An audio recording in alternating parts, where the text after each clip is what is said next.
Good afternoon. सभी का बहुत बहुत धन्यवाद। आप मेरी वीडियोस को बहुत अच्छी तरह फॉलो कर रहे हैं, देख रहे हैं, फॉलो कर रहे हैं और सब्सक्राइब भी किया काफ़ी लोगों ने, उसके लिए बहुत बहुत धन्यवाद।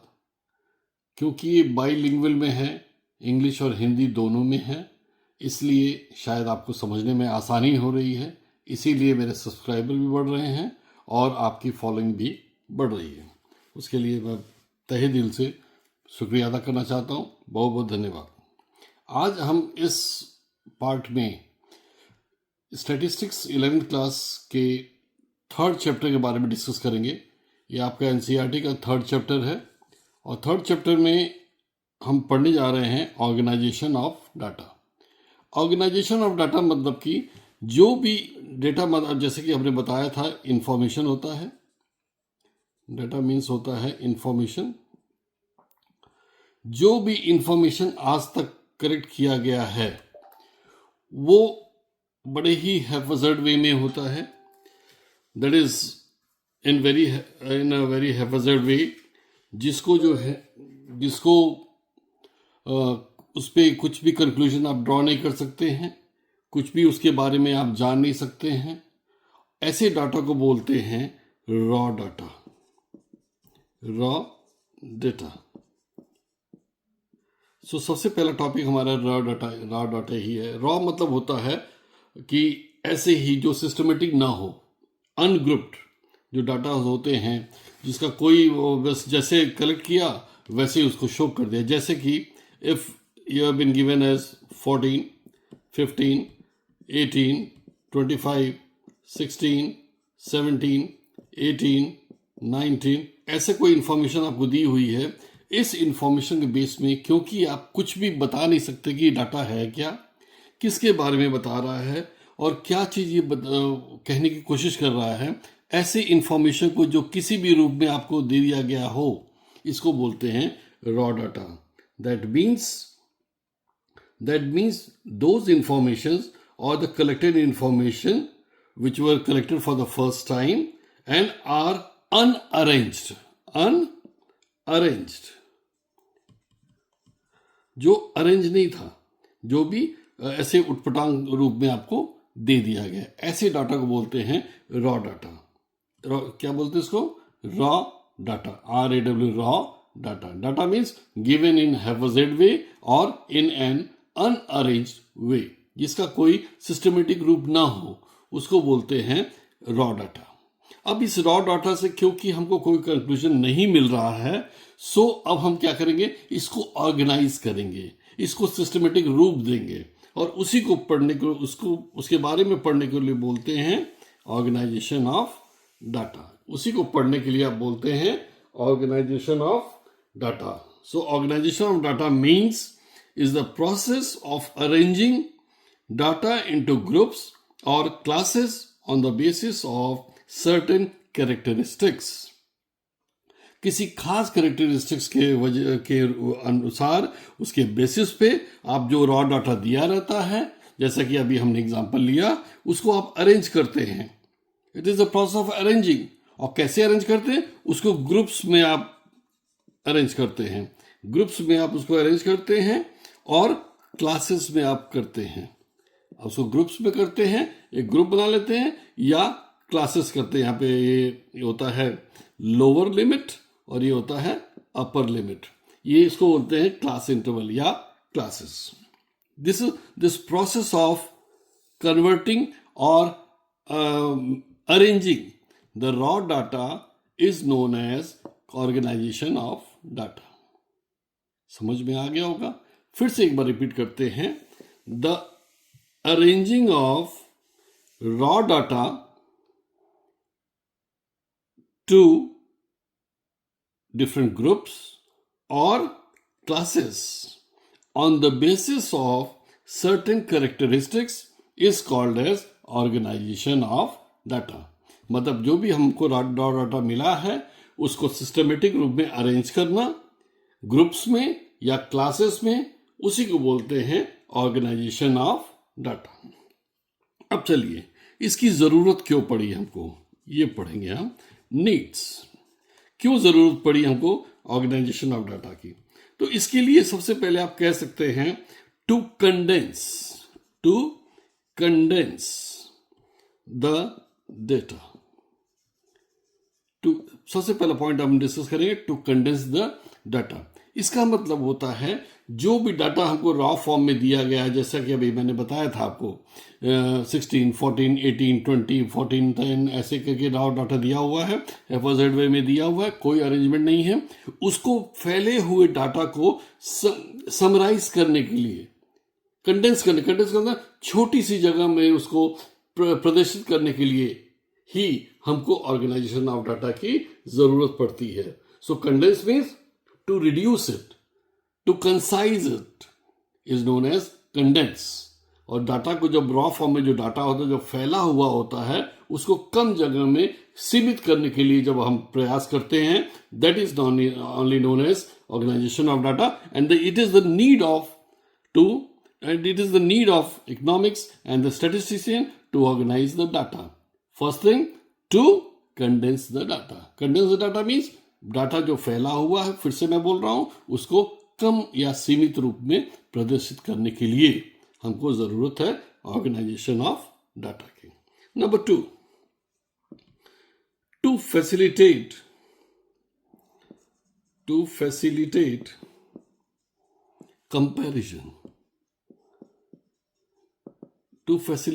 कंपैरिजन।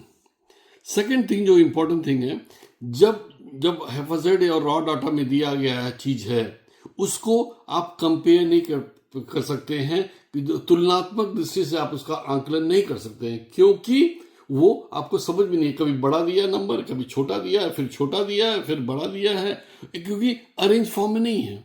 जब उसको आप ऑर्गेनाइज करते हैं, अरेंज करते हैं, तो किसी भी दो चीज में हमको कंपेयर करना, तुलनात करना, कंपैरिजन करना, it becomes very easier. So comparison के लिए भी हमको डाटा को ऑर्गेनाइज करने की जरूरत महसूस होती है।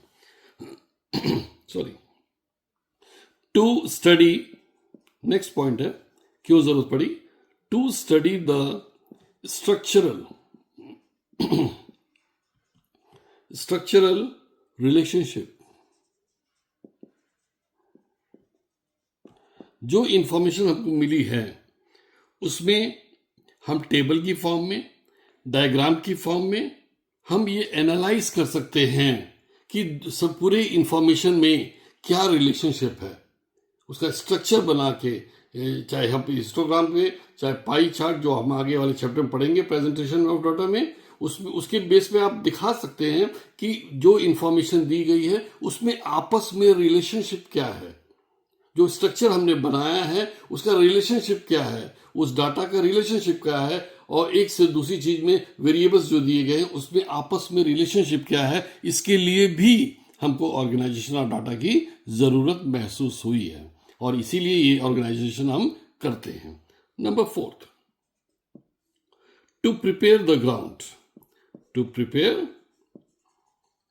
The ground for tabulation. Organization में हम एक प्लेटफॉर्म जनरेट करते हैं, एक प्लेटफॉर्म देते हैं, ताकि हम जो रॉ डाटा है उसको हम टेबल की फॉर्म में सिस्टमेटिक रूप से लिख सकें। टेबुलेशन मीन्स टेबल की फॉर्म में लिखना, किसी भी इंफॉर्मेशन को टेबल की फॉर्म मतलब कि ऐसे, टेबल की फॉर्म मतलब कि, मैं फिर से बता दूं, टेबल फॉर्म मीन्स इस तरह से आप टेबल बनाते हैं, इस तरह से टेबल बनाते हैं और इस तरह से आप उसे शो करते हैं एज क्लासेस, ठीक है, या टैली, फिर टैली बार्स, देन फ्रीक्वेंसी। अगर आप इस टेबल की फॉर्म में आप कन्वर्ट करते हैं इस रॉ डाटा जो ऐसे दिया हुआ था आपको, जब उसको आप इस फॉर्म में करते हैं, ठीक है, इससे जो है हर चीज जो हमने पहले डिस्कस किया, जैसे कि डाटा को हमने सिंक्रोनाइज कर दिया, आप उसको कंडेंस कर दिया, फिर जो है हम उस पर कंपेयर भी कर सकते हैं, उसमें रिलेशनशिप भी जाहिर कर सकते हैं और टेबल की फॉर्म में हम कन्वर्ट भी कर सकते हैं। यही है ऑर्गेनाइजेशन ऑफ डाटा। इन्हीं जरूरतों के कारण हमको और डाटा को ऑर्गेनाइज करने की जरूरत महसूस हुई। I hope these things are clear. मुझे उम्मीद है कि आपको ये चीजें क्लियर हो रहेंगी। पहले हमने पढ़ा, फिर से मैं रिपीट कर रहा हूं, अभी तक हमने जो पढ़ा, ऑर्गेनाइजेशन ऑफ डाटा जो है वो थर्ड चैप्टर है क्लास 11th का स्टैटिस्टिक्स का। जो पहली किताब है स्टैटिस्टिक्स, उसका थर्ड चैप्टर है। It is the third chapter of economics, class first year, that is class 11th। उसमें हमने तो पहले पढ़ा ऑर्गेनाइजेशन ऑफ डाटा, ये चैप्टर का नाम है। इसमें हमने पहले पढ़ा रॉ डाटा। रॉ डाटा जो हमने पिछले चैप्टर में कलेक्शन में पढ़ा था कि हम डायरेक्टली कलेक्ट करते हैं इंफॉर्मेशन, या वो जो है इनडायरेक्टली कलेक्ट करते हैं, प्राइमरी सोर्स से, सेकेंडरी सोर्स से। जो भी इंफॉर्मेशन कलेक्ट करते हैं वो रॉ फॉर्म में होता है, वो हैफजर्ड वे में होता है, सिस्टमेटिक नहीं होता है। तभी इस चैप्टर की जरूरत पड़ी, तभी हमको ऑर्गेनाइज करने की जरूरत पड़ी, ताकि हम आगे कुछ कंक्लूजन निकाल सकें। अब जरूरत क्यों पड़ी वो हमने अभी 4 पॉइंट में किया। पहला है condense, to condense the data, ये अभी हमने पढ़ा, फिर से मैं रिपीट कर रहा हूं। टू ब्रिंग कंपैरिजन, हमको कंपेयर करना है तो भी ये डाटा ऑर्गेनाइजेशन हमको करना पड़ेगा। उसको टेबुलर फॉर्म में लिखना है तो भी हमको उसको ऑर्गेनाइज, टेबुलर फॉर्म में लिखना है तो भी हमको उस डाटा को ऑर्गेनाइज करना पड़ेगा, ठीक है। और रिलेशनशिप अगर डेवलप करनी है, जानना है, तो भी अगर वो डाटा जो है अगर वो सिस्टमेटिक हो, ऑर्गेनाइज्ड हो, तभी हम उसमें से इंफॉर्मेशन इकट्ठा कर सकते हैं और रिलेशनशिप एग्जिस्ट पता कर सकते हैं, क्या रिलेशनशिप है हमको जो इंफॉर्मेशन मिली है। आगे चलें, थैंक यू। चलिए आगे चलते हैं। अभी तक हमने पढ़ा ऑर्गेनाइजेशन डाटा क्या है, रॉ डाटा क्या है और उसकी जरूरत क्या पड़ी। अब देखिए, जो भी हम डाटा को ऑर्गेनाइज करते हैं, क्लासिफाई करते हैं, उसका बेसिस क्या होता है। Now next topic in this chapter is basis of classification कि डाटा को हम किस बेस पे ऑर्गेनाइज करते हैं, किस बेस पे हम ऑर्गेनाइज करते हैं। बेसिस ऑफ क्लासिफिकेशन, या बेसिस की जगह आप टाइप्स भी लिख सकते हैं।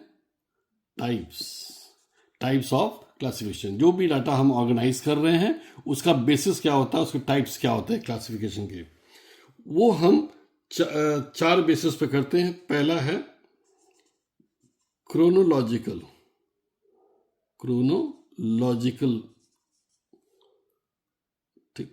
होता है time base.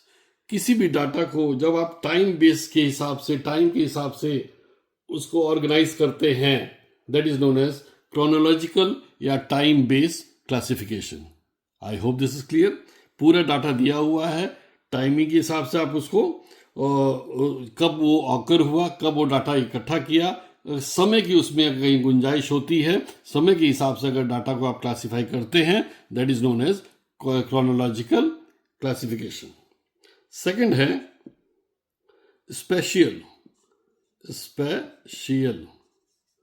Special means geographical. जब आप डाटा को क्लासिफाई करते हैं ज्योग्राफी के हिसाब से, उसके लोकेशन के हिसाब से, किस स्टेट में, किस डिस्ट्रिक्ट में वो इंफॉर्मेशन कलेक्ट हुई है, उसके हिसाब से जब आप क्लासिफाई करते हैं, that is known as spatial means geographical. I hope it is clear. बहुत सिंपल है। अगर टाइम के हिसाब से क्लासिफाई करते हैं, डाटा को ऑर्गेनाइज करते हैं, उसको क्रोनोलॉजिकल बोलते हैं। जब आप ज्योग्राफी के हिसाब से करते हैं, जब आप ज्योग्राफिकल कंडीशन के हिसाब से करते हैं या उसके लोकेशन के हिसाब से करते हैं, उस क्लासिफाई करते हैं, ऑर्गेनाइज करते हैं डाटा को, that is known as spatial classification. Third है आपका क्वालिटेटिव। जब आप क्वालिटी के हिसाब से ऑर्गेनाइज करते हैं डाटा को, that is known as qualitative means, जैसे कि जेंडर, ठीक है, जेंडर के हिसाब से अगर आप उसको डाटा को क्लासिफाई करते हैं, it is known as qualitative. Qualitative मतलब मेल है फीमेल है, ऐसे में अगर डाटा को आप ऑर्गेनाइज कर रहे हैं, उसको सिस्टमेटिक कर रहे हैं, अरेंज कर रहे हैं, it is known as qualitative classification. And the last is quantitative. जब आप उसकी क्वांटिटी के हिसाब से क्लासिफाई करते हैं, क्वांटिटेटिव मीन्स जब आप उसकी क्वांटिटी के हिसाब से क्लासिफाई करते हैं, this is known as quantitative classification of data. Qualitative और में अंतर ये है कि जब आप जेंडर के हिसाब से करते हैं, मेल फीमेल या लिटरेसी के हिसाब से करते हैं, मतलब कोई आप वहाँ पे क्वालिटी देखते हैं, लोगों की क्वालिटी देखते हैं, और जो भी डाटा है उसकी क्वालिटी देखते हैं कि मतलब आप नंबर नहीं देते, उनकी उनकी क्वालिटी और स्किल्स देखते हैं। It is known as qualitative classification. और जब आप क्वांटिटी के हिसाब से करते हैं, न्यूमेरिकल वैल्यू के हिसाब से करते हैं, उसको बोलते हैं quantitative classification, that is arrangement.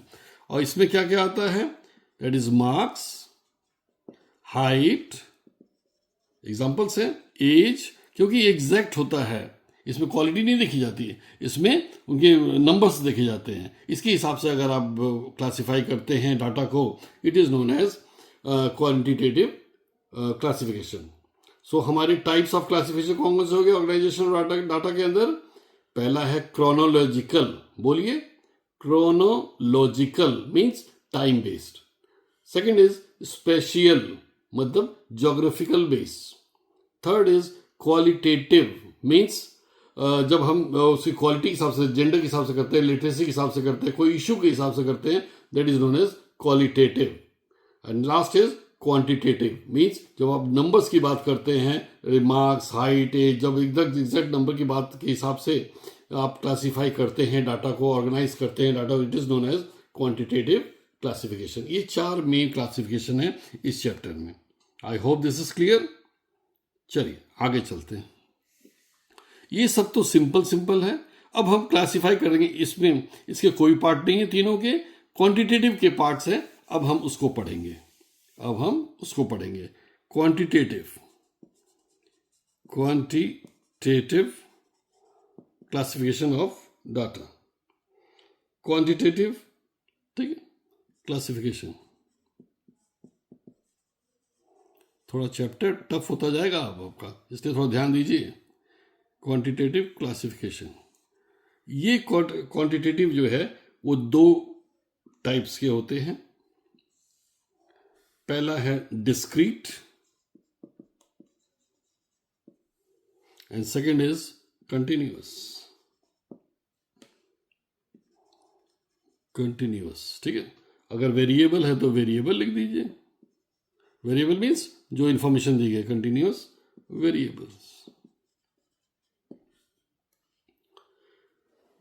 Discrete में वेरिएबल्स कौन से वेरिएबल्स होते हैं? क्वांटिटेटिव में क्योंकि नंबर्स होंगे, दोनों में नंबर होंगे, एग्जैक्ट नंबर के हिसाब से आप डिस्क्राइब करें। जब नंबर के हिसाब से आप डाटा को डिस्क्राइब ऑर्गेनाइज करते हैं, बांटते हैं, क्लासिफाई करते हैं, उसको सिस्टमेटिक करते हैं, जब नंबर के हिसाब से, तो 2 तरह से हो सकता है। एक होता है डिस्क्रीट वेरिएबल्स, दूसरा होता है कंटिन्यूअस वेरिएबल्स। डिस्क्रीट वेरिएबल्स में क्या होते हैं, केवल राउंड फिगर्स लेते हैं आप, केवल राउंड फिगर्स लेते हैं। इसमें फ्रैक्शंस नहीं लेते हैं, ये ध्यान रखिएगा। डिस्क्रीट वेरिएबल्स वो वेरिएबल्स होते हैं, क्वांटिटेटिव क्लासिफिकेशन के डिस्क्रीट वेरिएबल वो वेरिएबल होते हैं जिसमें हम राउंड फिगर्स लेते हैं, जैसे कि 14, जैसे कि 14, 25, 100, 65, ऐसे इस तरह के वैल्यूज लेते हैं।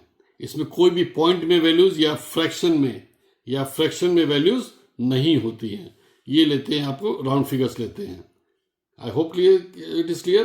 कोई भी पॉइंट की वैल्यूज नहीं लेते हैं हम as far as discrete variables are concern. जब डाटा ऐसी फॉर्म में दिया हो, आप उसको क्लासिफाई कर रहे हैं क्वांटिटेटिव क्लासिफिकेशन के अंडर, मतलब क्वांटिटी वाइज, नंबर वाइज, तो उसमें 2 चीजों का ध्यान रखेंगे आप। दो टाइप के वेरिएबल्स होते हैं, one is discrete variable, other is continuous. In discrete we take only round figures, means absolute values, not the decimal values और द फ्रैक्शनल वैल्यूज। ठीक है, ये ध्यान रखें। कंटिन्यूअस में क्या होता है, हम फ्रैक्शनल वैल्यूज भी ले सकते हैं, जैसे कि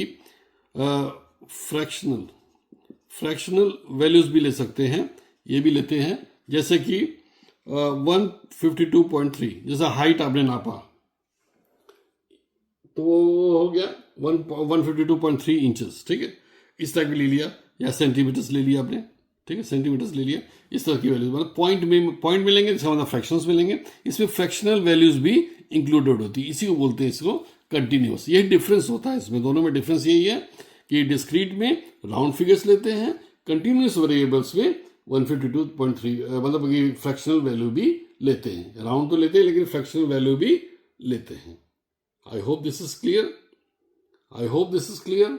चलिए आगे, फिर से रिपीट कर दूं, चलिए एक बार फिर से रिपीट कर लें। आपने टाइप्स ऑफ क्लासिफिकेशन देखा, डाटा को ऑर्गेनाइज करने के 4 तरीके हैं, आपने पढ़ा पहले, जैसे geographical, chronological, qualitative and quantitative.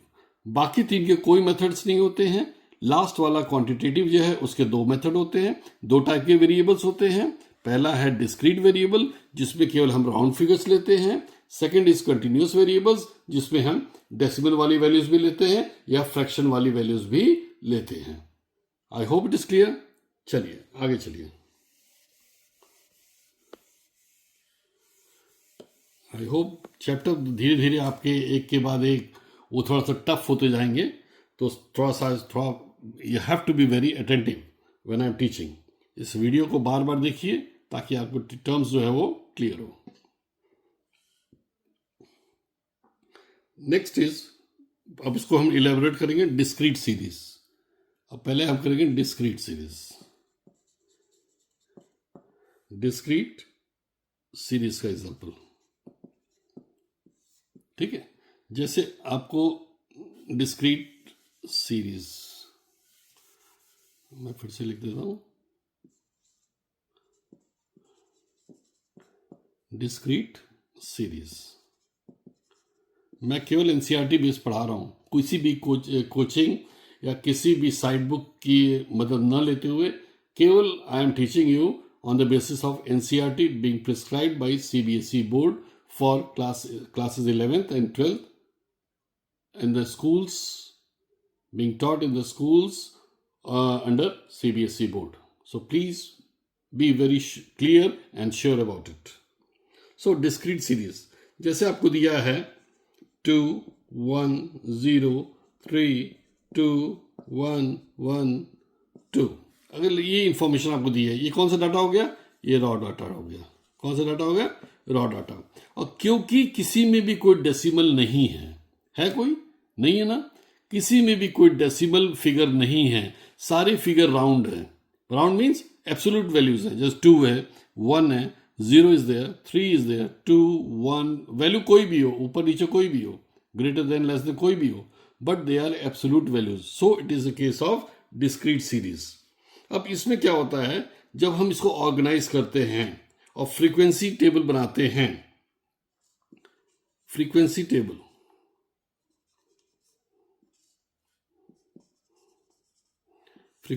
बनाते हैं, इसको टेबुलर फॉर्म में जब कन्वर्ट करते हैं, जब इसको आप ऑर्गेनाइज करके टेबल की फॉर्म में कन्वर्ट करते हैं, तो ये कुछ इस तरह से बनेगा, ऐसे बनेगा, ये ऐसे बनेगा। इसको टेबल, ये तो ऐसे रॉ डाटा हो गया, अब इसको हम टेबल फॉर्म में ऑर्गेनाइज कर रहे हैं, ठीक है। It will be like this. देखिए पहला होगा नंबर, मान लीजिए चिल्ड्रन के नंबर है, नंबर ऑफ चिल्ड्रन, मान लीजिए बच्चों के नंबर है, फिर यहाँ पे टेलीवाज लिखेंगे और यहाँ लिखेंगे फ्रीक्वेंसी। अब देखिए ये चीजें होती क्या हैं, जब आप टेबल की फॉर्म में, फ्रीक्वेंसी डिस्ट्रीब्यूशन मतलब कि एक फ्रीक्वेंसी टेबल पहले हम डिस्कस कर लें क्या होता है। ये is a table that shows the number of times a particular item occurs. Frequency table is a table that shows the number of times a particular item occurs.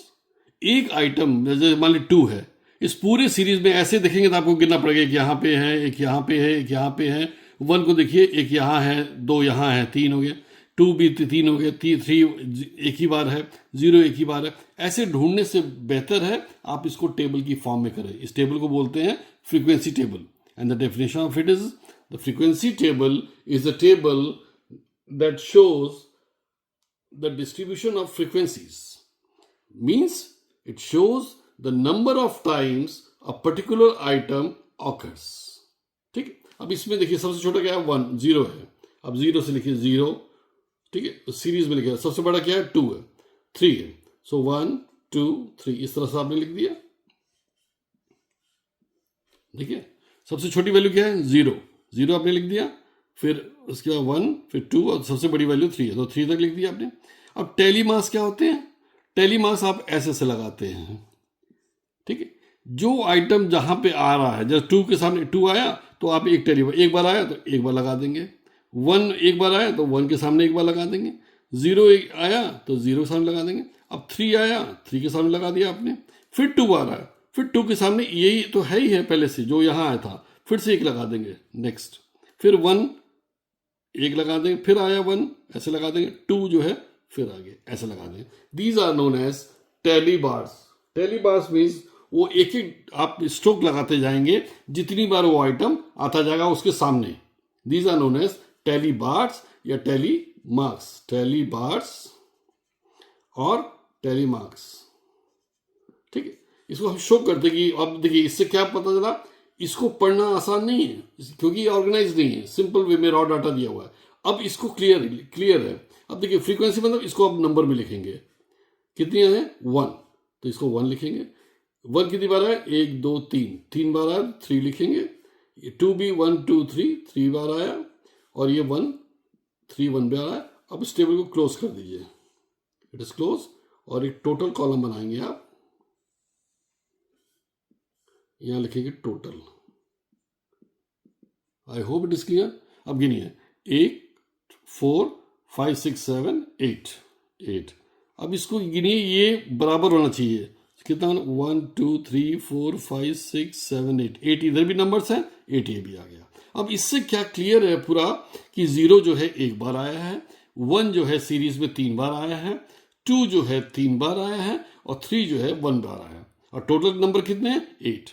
So this is known as organizing the data which is given in discrete series। discrete मतलब round figure दिए हुए हैं। discrete series के जो variable है, you have converted it, you have organized it in frequency distribution table। I hope this is clear। बहुत ही simple है, आपको पता चल गया होगा। डिस्क्रीट से रॉ डाटा दिया हुआ था, ये नंबर्स दिए हुए थे, 8 नंबर दिए हुए हैं। आपने एक सबसे छोटा नंबर 0 है, फिर से मैं रिपीट कर रहा हूं, ध्यान से सुनिएगा प्लीज। सबसे छोटा नंबर 0 है, सबसे बड़ा नंबर 3 है। आपने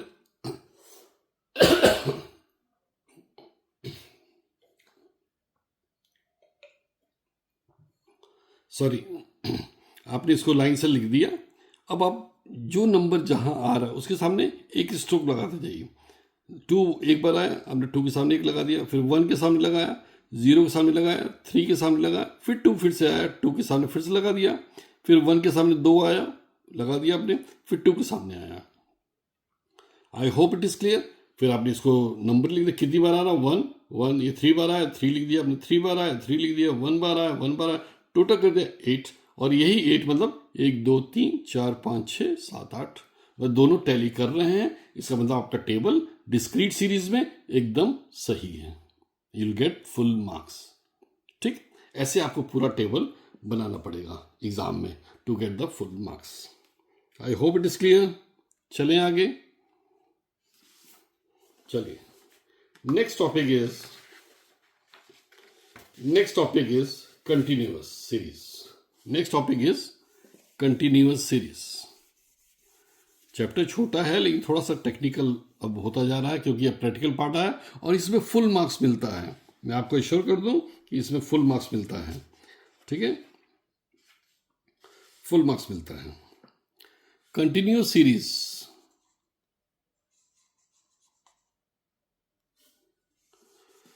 पहला डिस्क्रीट था, अब है कंटिन्यूअस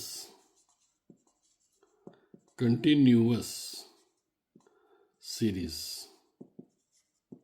ठीक है, इसको ग्रुप्ड भी बोलते हैं, इसको ग्रुप बोलते, और भी क्या बोलते हैं, ग्रुप्ड फ्रीक्वेंसी डिस्ट्रीब्यूशन,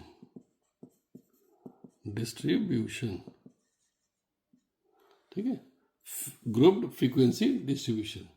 ठीक, इसमें क्या करते हैं हम, ये नंबर्स जो था डिस्क्रीट सीरीज में था, अब इसमें हम क्लास इंटरवल बनाते हैं। क्लास इंटरवल मतलब होता है आप दो लिमिट्स तय करते हैं, एक अपर एक लिमिट, जैसे हमने लिखा 20 to 30, इसको बोलते हैं class interval. What is this known as class interval, class interval. ठीक है, इसको बोलते हैं लोअर लिमिट, ठीक है, इसको बोलते हैं अपर लिमिट,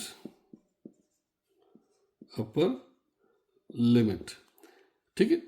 दोनों का डिफरेंस जो है, डिफरेंस क्या कहलाता है, जैसे upper limit minus lower limit is equal to 30 minus 20, इसको बोलते हैं 10 आ गया, क्या हो गया ये, दिस इज रेंज, मतलब कितनी का रेंज है, कितने का डिफरेंस है, इसको जब आप देखते हैं that is known as range. और इसका फॉर्मूला क्या है, upper limit minus lower limit equal to range. तो जैसे 30 था, ये अपर लिमिट हो गया, ये लोअर लिमिट हो गया, और इसको बोलते हैं class interval. I hope this is clear. Class interval, इसका एक एग्जांपल मैं लिख के बता दूं आपको। जैसे आपको क्लास इंटरवल दिया हुआ है, आपको सपोज मार्क्स है बच्चों का, ठीक है, आपको दिया हुआ है 20 to 30, 30 to 40, 40 to 50, 50 to 60, 60 to 70, ठीक है, ये मार्क्स दिए हुए हैं। और मान लीजिए आपको जो है वैल्यूज दी हुई है, कैसे आपको दिया हुआ है, यहाँ वैल्यूज दी हुई हैं 29, सपोज मान लीजिए आपको 29, 32, 38, 45, 41, 47, 40, इसके बीच में दिया हुआ 67, 60, 63, 66, इसके बीच में दिया हुआ है मान लीजिए आपको 67, suppose you have been given 51, 52, 54, ठीक, और इसमें दिया हुआ है 67, 66, 62, ये दिया हुआ है, ये मार्क्स दिए हुए हैं, आपने इसको इसमें अरेंज कर दिया। मान लीजिए नंबर आपको यहाँ दिया हुआ है, सपोज यहाँ दिया हुआ है 29, मान लीजिए सपोज, इसको फिर से लिख देते हैं, सॉरी, इसको फिर से आपको यहाँ पे लिखते हैं। मान लीजिए नंबर दिया हुआ है 29, 32, 38, 45, 41 और 40, ठीक है, फिर 50, 55, ये नंबर दिए हुए हैं। अब आप इसको कंटिन्यूस सीरीज में या ग्रुप डाटा में कन्वर्ट करते हैं, तो आप क्या करेंगे, टेबल बनाएंगे, ठीक है। इसमें वो डिस्क्रीट सीरीज था, ये ग्रुप डाटा है। ग्रुप डाटा में हमेशा क्लास इंटरवल आता है। ग्रुप डाटा में क्या करेंगे, क्लास इंटरवल बनाएंगे। अब देखिए क्लास इंटरवल कैसे बनता है, क्लास इंटरवल, ठीक है, और यहाँ आप लिखेंगे टेली बार्स, फिर यहाँ लिखेंगे फ्रीक्वेंसी, जैसे पिछली में लिखे था आपने वो लिखेंगे, ठीक है। अब देखिए कैसे होता है। अब आप देखिए सबसे छोटा नंबर है 29, सबसे छोटा नंबर 29 है, और सबसे बड़ा नंबर है यहाँ पे 55, ठीक है, 55 ये बड़ा नंबर है। तो इसमें आप क्या कर सकते हैं, आप सीधा शुरू कीजिए 20 की लाइन से। मान लीजिए आप 10 का रेंज लेके चलते हैं, और मैक्सिमम क्या है 50, 55 ये आना चाहिए। 10 का रेंज लेंगे 29 से पहले, इसका मतलब 20 से शुरू कीजिए, 20 to 30, 30 to 40, 40 to 50, और मैक्सिमम कितना 55, सो 50 to 60, ये 5 रेंज बनेगा, ठीक है। ये ऐसे बनेगा, ठीक है। अब देखिए 20 to 30 में कोई नंबर आ रहा है, इसमें 29 आ रहा है, एक ही नंबर है 29, ये किस में आएगा 20 to 30, सो 1 यहाँ पे लिखेंगे। 32 इससे बड़ा है, 30 to 40 में आएगा, ये नंबर यहाँ लिख देंगे, ठीक। 38 ये भी इसमें आएगा, यहाँ लिख देंगे। 45 इस दोनों के बीच में आना चाहिए, सो 45 यहाँ आ रहा है। 41 भी इसके बीच में आ रहा है, दोनों के बीच में आ रहा है। 40 इसके बीच में आ रहा है। अब देखिए 40 जो है इसको बोलते हैं एक्सक्लूसिव। इसको क्या बोलते हैं? एक्सक्लूसिव। ये हम आगे पढ़ेंगे, पहले इसको कर लेते फिर आगे पढ़ते हैं क्या होता है एक्सक्लूसिव और इंक्लूसिव, ठीक। 40 आ रहा है तो 40 को आप इसमें नहीं लिखेंगे, ये 40 जो है वो इसमें इंक्लूडेड है। जहां लोअर लिमिट पे जो नंबर होते हैं अगर वो अपर लिमिट में पिछले क्लास में हैं तो ध्यान दीजिएगा, वो अपर लिमिट में अगर है तो वहां नहीं जोड़ेंगे, उसको नेक्स्ट लेवल में जहां लोअर लिमिट में होगा वहीं पे जोड़ेंगे, उसको वो उसी में लिखेंगे। इसलिए 40 जो आया है हमने यहां न लिख के यहां पे जोड़ा है। I hope it is clear. So यहां लिखा हुआ, ठीक है। Then 50 will come in this and 55 will come in this, ठीक। अब इसको क्लोज कीजिए। ये कितना है? 1, right the numerals, this is 2, 3, 2. This is known as organizing the data in continuous series in the form of frequency distribution. इसमें क्या group data क्यों है? क्योंकि इसमें हमने क्लास इंटरवल बनाया है। पिछले वाले में हमने क्लास इंटरवल नहीं बनाया था। आप देखेंगे, अगर रिवाइंड करके देखेंगे तो उसमें क्लास इंटरवल नहीं बनाया था, हमने इसमें क्लास इंटरवल बनाया है। 10 का आपने रेंज लिखा है। 10 क्यों? रेंज हमेशा सेम होना चाहिए थ्रू आउट द सीरीज। पूरे टेबल में रेंज जो है बार बार चेंज नहीं हो सकता कि 5 का ले लीजिए 10 का ले लीजिए, ऐसा नहीं। रेंज मीन्स डिफरेंस सेम होना चाहिए। 10 का डिफरेंस लिया आपने तो 10 का आपने देखिए हर में 10 का डिफरेंस है। इसको ये लोअर लिमिट हो गई, ये upper limit, lower limit, upper limit, lower limit, upper limit, lower limit, upper limit, ठीक है। और आपने इस तरह से इनको देखते हुए ये नंबर किस किस उसमें रेंज में आ रहे हैं, किस किस क्लास इंटरवल में आ रहे हैं, आपने इसको ऐसे लिख दिया। फिर इसको न्यूमरल वैल्यू में लिख दिया। अब इसको टोटल कीजिए। 1 + 2 3, 3 + 3 6, 6 + 2 8. It is 8. ठीक, right here total. Just see there 1 2 3 4 5 6 7 8. So your table is correct. This is known as group data or group frequency distribution or continuous series. I hope this is clear. इसमें आप table form करते हैं और table में आप class interval लिखते हैं, ये ध्यान रखिएगा। डिस्क्रीट में क्या है? क्लास इंटरवल नहीं होता है। एक सिंपल सा आप 0 या स्मॉलेस्ट से जो बिगेस्ट वैल्यू है वहां तक ऐसे सीरीज लिख देते हैं एंड देन फिर टेली पास करते हैं, फिर नंबर। टेबल ऐसे ही बनेगा, लेकिन उसमें क्लास इंटरवल नहीं होता है, इसमें क्लास इंटरवल होता है। I hope it is clear. इसमें आप वो वाली वैल्यूज भी लेते हैं जिसको फ्रैक्शन वाली वैल्यूज तो वो भी लेते हैं, उसमें फ्रैक्शन वैल्यू नहीं लेते हैं। I hope this is clear. चलिए आगे, चलिए next topic is inclusive and exclusive method. अब देखिए नेक्स्ट टॉपिक इज, ये जो आप टेबल बनाते हैं, ये जो आप टेबल बनाया आपने, इसको दो मेथड होते हैं। एक होता है एक्सक्लूसिव और दूसरा होता है इंक्लूसिव, ठीक है। एक्सक्लूसिव मेथड एंड दूसरा होता है इंक्लूसिव मेथड। कंटिन्यूअस सीरीज में जो आप डाटा टेबल फॉर्म में करते हैं उसको दो तरह से हम और आगे बाइफर्केट कर सकते हैं। One is exclusive method and second is inclusive method. जैसा कि अभी मैंने बताया था, जैसे 40 का हमने एग्जांपल लिया था, 40 आया तो 40 यहां भी है तो यहां क्यों नहीं लिखेंगे? जब upper limit of the first class is equal to the lower limit of the second class, जो नंबर है उसको आप लोअर लिमिट वाले में ही शो करते हैं, ये स्टैट का रूल है। So keep in mind. इस सीरीज को बोलते हैं एक्सक्लूसिव। क्या बोलते हैं? एक्सक्लूसिव। मतलब 30 जो है इसमें एक्सक्लूडेड है। हालांकि दोनों सेम है, ये दोनों सेम है, ये दोनों सेम है, ये दोनों सेम है, लेकिन आप जो नंबर अगर होगा इसके बीच में तो जोड़ेंगे किसमें? जहां लोअर लिमिट वाले में। 40 अगर आया तो आपने यहां जोड़ा, 50 आएगा तो कहां जोड़ेंगे? यहां पे जोड़ेंगे, न कि यहां पे, क्योंकि ये जो नंबर्स हैं ये एक्सक्लूडेड है। इस इंटरवल से ये एक्सक्लूडेड है, मतलब इनको आपने इसमें नहीं लेना है. So this method is known as exclusive. I hope this is clear.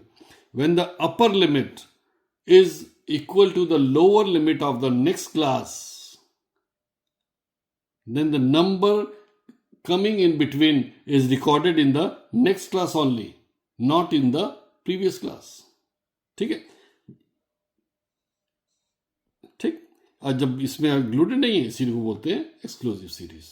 कई बार क्या होता है, जब हम सीरीज को ऐसे बनाते हैं, क्लास इंटरवल कैसे लेते हैं, सपोज 22 29, then 32 39, 42 49, 52 59.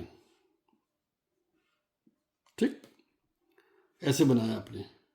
मतलब इसमें दोनों अपर लिमिट और लोअर लिमिट सेम नहीं है. ठीक है, इसका मतलब ये 29 जो है, अगर 29 नंबर आता है तो ये इसी में जुड़ा जाएगा, ना कि क्योंकि यहाँ 29 है ही नहीं. 39 यहाँ पे, 40 यहाँ पे है, तो 40 इसी में जुड़ेगा. 40 यहाँ है ही नहीं.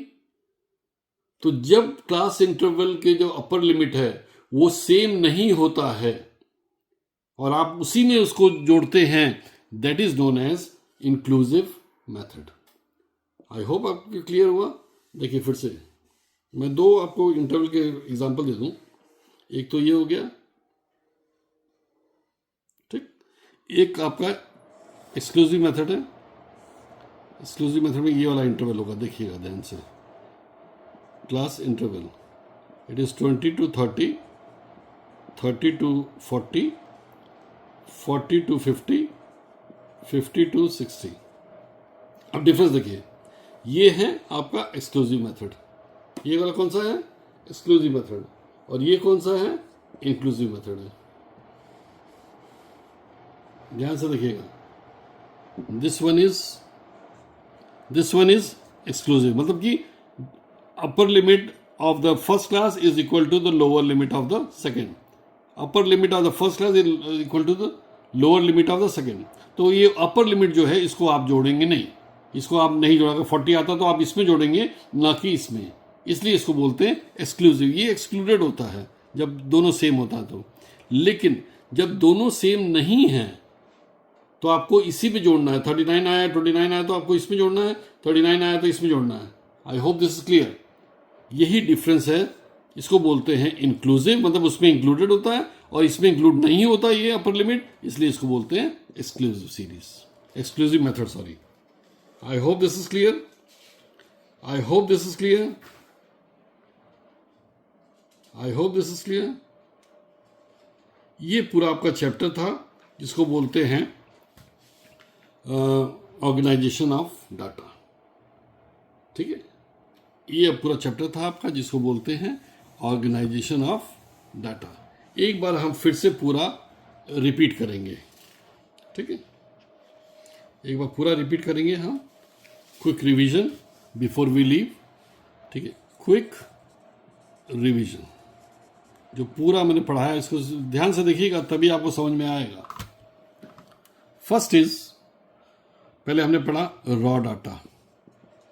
स्टार्टिंग से पढ़ा रहा हूँ मैं, रिपीट कर रहा हूँ बेटा, ये ध्यान रखिए. रॉ डाटा, जब हमको इंफॉर्मेशन आपने कलेक्ट किया पिछले चैप्टर के हिसाब से कलेक्शन ऑफ डाटा में, और आपने उसको रैंडम फॉर्म में लिख दिया है, this is known as raw data.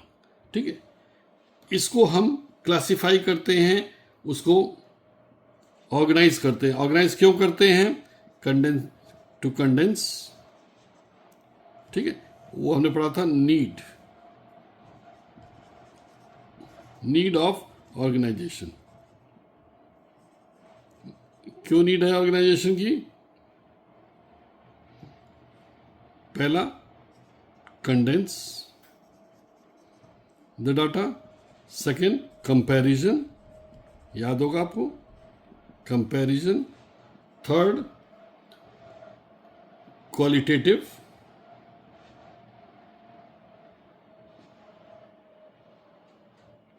Sorry qualitative नहीं, सॉरी वो आगे पढ़ेंगे हम. Condense, comparison, relationship, to develop relationship. ठीक है, ये सब चीज़ इसीलिए हमको डाटा ये ऑर्गेनाइजेशन की ज़रूरत पड़ी। And fourth is to convert it into tabular form, tabular form. ठीक है, ये है ऑर्गेनाइजेशन की नीड क्यों पड़ी। रॉ डाटा मिल गया, फिर हमको ये जो चैप्टर है ऑर्गेनाइजेशन ऑफ डाटा, ये क्यों ज़रूरत पड़ी, क्यों नीड है उसकी। 4 नीड्स है हमारी, 4 कारण है जिसके कारण ज़रूरत पड़ा इस चैप्टर का। First is to condense the data, उसको सिंक्रोनाइज करना, उसको पास में लाना, उसको संकुचित करना, कम जगह पे उसको शो करना इंफॉर्मेशन को, is known as condensing the data. Second is for comparison, compare करना, जब दो इंफॉर्मेशन को कंपेयर करना है तो उसके लिए हमको ज़रूरत पड़ी है। ठीक है, third is to develop relationship, informations में क्या क्या रिलेशनशिप है आपस में, इसके बारे में जानने के लिए भी हमको ऑर्गेनाइजेशन ज़रूरी है। And third is to convert it into tabular form, जब तक ऑर्गेनाइज नहीं होगा हम टेबल की फॉर्म में नहीं कर सकते, जब टेबल की फॉर्म में नहीं कर सकते तो उसको समझना बड़ा ही मुश्किल हो जाता है। थर्ड जो हमने पढ़ा कि types of classification, types of classification, एक बार फिर से देखिएगा आप रिवाइंड करके, उससे पता चल जाएगा। टाइप्स ऑफ क्लासिफिकेशन में आपने क्या पढ़ा, 4 टाइप पढ़े, ये क्रोनोलॉजिकल, क्रोनोलॉजिकल मतलब कि टाइम के हिसाब से, फिर जोग्राफिकल, फिर जोग्राफिकल जिसको स्पेशल बोलते हैं। थर्ड आपने पढ़ा क्वालिटेटिव, क्वालिटेटिव मतलब जेंडर या लिटरेसी के हिसाब से। And fourth was quantitative, quantitative. ठीक है, ये इस बेस पे आपने पूरे डाटा को, ऑर्गेनाइजेशन को आपने 4 बेस पे आपने डिवाइड कर दिया। ठीक है, उसके बाद आपने क्या पढ़ा है, उसके बाद आपने पढ़ा है कि तीनों के तो मेथड नहीं होते, क्वांटिटेटिव के बारे में आपने इलेबोरेटिव फॉर्म में पढ़ा है। क्वांटिटेटिव, क्वांटिटेटिव क्वांटिटेटिव को आपने पढ़ा है, इसको 2 टाइप से पढ़ा है, one is discrete and second is continuous. याद आ गया होगा, कंटिन्यूअस। डिस्क्रीट में क्या होता है, only absolute values, absolute values, absolute values मतलब इसमें फ्रैक्शनल वैल्यूज, फ्रैक्शनल वैल्यूज नहीं लेते हैं, इसमें फ्रैक्शनल वैल्यू लेते हैं, फ्रैक्शंस जो भी है they are also included in it. ठीक है, ये डिफरेंस है। I hope it is clear, I hope it is. चलें आगे, चलिए। क्वांटिटेटिव में आगे 2 मेथड होते हैं, क्वांटिटेटिव ये इसमें क्वांटिटेटिव में 2 मेथड होते हैं। आगे हमने लास्ट में पढ़ा था एक्सक्लूसिव सीरीज, एक्सक्लूसिव सीरीज, और second is inclusive series, inclusive series. ठीक है, एक्सक्लूसिव में upper limit, upper limit is not included, is not included, but in inclusive series upper limit is included, upper limit of class interval is included, is included। जैसे कि example 20 to 29, ठीक है, इसमें है 20 to 30, 30 to 40, ठीक है, ये 2 हैं, तो this one is not included. लेकिन इसमें 20 to 29 है तो ये इंक्लूड होगा, ये आपने अभी तक पढ़ा है। So this was totally about the organization of data, that is chapter 3। Please समझ में आ गया हो तो please do like it, subscribe my channel, you will get better videos in future. Thank you everyone.